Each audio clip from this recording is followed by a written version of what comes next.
Salam YouTube izləyiciləri, sizin üçün tətbiq etdiyim testə baxaq, cavabları sizinlə birlikdə işləyək. Birinci sualımız belə idi. Simruh quşu, Petruşka baleti və Müqəddəs Bahar. Yəni bu üç baletin yazarı, bəstəkarı kimdir?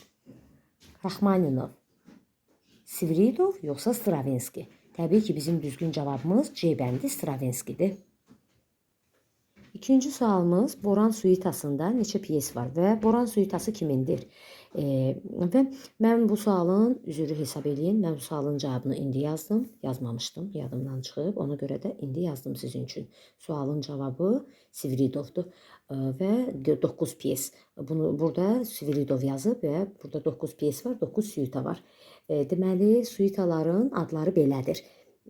Üçlük, vals, yaz və payız, romans, bu formada suitaların adları və Boran povesti haqqında sizə demək istəyirəm. Boran povesti Puşkinin, deməli ki, Puşkinin povestidir, deməli ki, Boran povesti və əslində bu kinofilmə yazılmış musiqi əsasında yaranıb bu suita və burada biz qeyd etməliyik ki, Boran filminə musiqi yazmaq Svridova tapşırılır və Svridov da bəstəkar 10 ildən sonra həmin musiqi əsasında kinoya yazdığı, filmə yazdığı musiqi əsasında bəstəkar orkestr üçün suita yaradır. Və təbii ki, bu da yəni hamının bu filmə yazdığı musiqinin Boran povestinə yazılmış musiqi lövhəsi adlandırmadan sonra olur. Yəni onu bənzədirlər ki, elə bil ki, musiqi lövhəsi yazıb. Puşkinin povestinə musiqi lövhəsi yaradıb Svridov. Ona görə də belə bir fikir ortalığa düşür və Boran suitası yaranır. Sonra növbəti sualımıza baxaq. Növbəti sualımız bəstəkarın hansı prelüdü Moskva zəngləri, xaricdə Moskva zəngləri adlanır? Yəqin ki, mən bunu pianistlərdən çox işləmişdim. Bu prelüd, söhbət kimdən gedir? Çox güman ki, bildiniz. Söhbət gedir Raxmaninovdan. Raxmaninovun do diez minor prelüdü. Xaricdə deməli ki, Moskva zəngləri adı ilə adlanırdı. Hətta deyərdi ki, bu bəstəkarlar içində Raxmaninov Moskva zənglərindən, yəni o zəng mövzusundan daha çox istifadə edir. Sevir o zəng mövzusunu.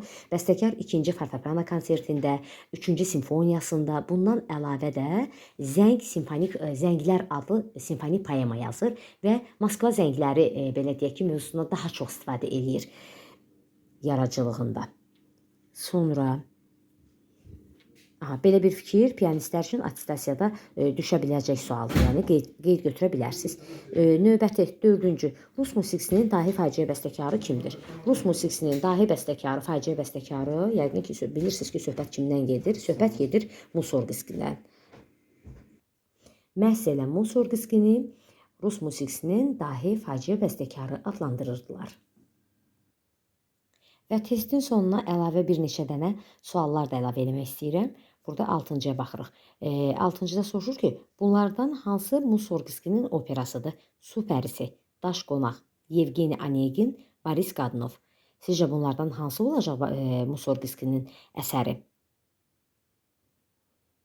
Yəqin ki, məndən qabaq tapmısınız cavabı. Musorgskinin operası Boris Godunovdur. Əlavə bir neçə dənə də suala baxaq. Baxaq 8-ci suala. Musorgskinin sərgidən şəkillər fortepiano silsiləsi hansı rəssamın əsərinin təəssüratlarından sonra yazılmışdır? Söhbət hansı rəssamdan gedir? Baxaq A bəndi, Repin, Serov, Qartman, Puşkin. Və yəqin ki, artıq düzgün cavabı tapmısınız və mən də düzgün cavabı səsləndirim sizin üçün. Düzgün cavabımız C bəndi.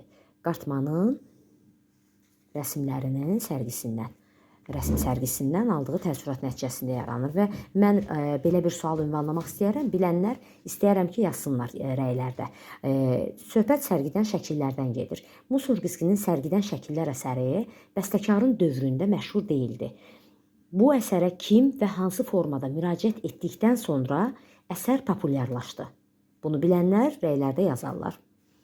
Və düzgün cavabları da mən bəyənəcəm ki, aydın olsun. Ancaq düzgün cavabları bəyənəcəm. Aleksandr Nevski kantatasının bəstəkarı kimdir? Çaykovski, Prokofiev, Musorgski yoxsa Borodin?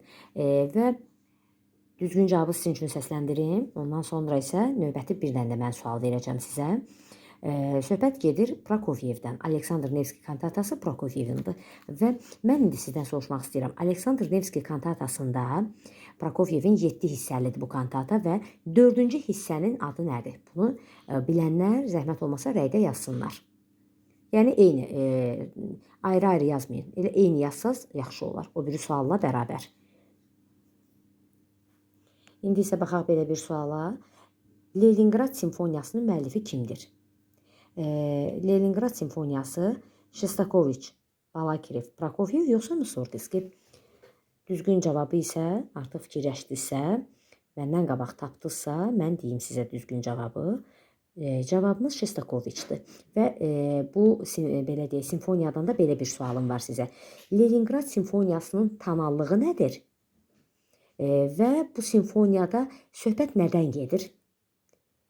Yəni, haranı işğalından və orada ölkə adda yaza bilərsiniz və yaxud da neysə, qısaca bir qeyd eləyə bilərsiniz. Həmçində tonallığı. Bilən varsa bunları rəydə yazar. Gəlin buradan da bu testdən də bir neçə dənə suala baxaq. Tamamlanmamış simfoniyanın tonallığı. Tamamlanmamış simfoniya. Bu simfoniya kimindir və hansı tonallığa mənsubdur? Tamamlanmamış simfoniya deyəndə söhbət gedir, yəqin ki, artıq düzgün cavabı tapmısınız. Söhbət gedir Schubertin si minor simfoniyasından, 8-ci simfoniyasından. Tonallığı isə si minordur. Və bizim düzgün cavabımız C bəndidir. Sonra, bəstəkar olmaqla yanaşı, həm də musiqi tənqidçisi idi. Söhbət kimdən gedir? Schumann, Bach, Haydn, Schubert, yoxsa Mozart? Balaca fikirləşək və düzgün cavabı məndən qabaq tapın.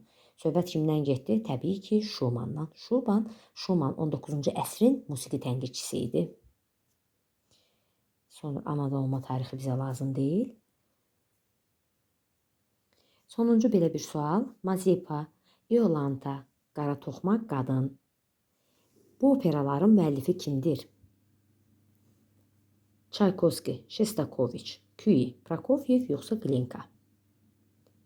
Və bununla yanaşı əvvəlcə sualın cavabını deyim. Yəqin ki, artıq tapdınız, məndən qabaq tapmısınız. Düzgün cavabımız Çaykovskidir. Və sizdən soruşmaq istəyirəm. Çaykovskinin neçə operası var və sonuncu operasının adı nədir? Və təbii ki, düzgün cavabları mən bəyənərək düzgün olduğunu təsdiqləyəcəm sizin üçün.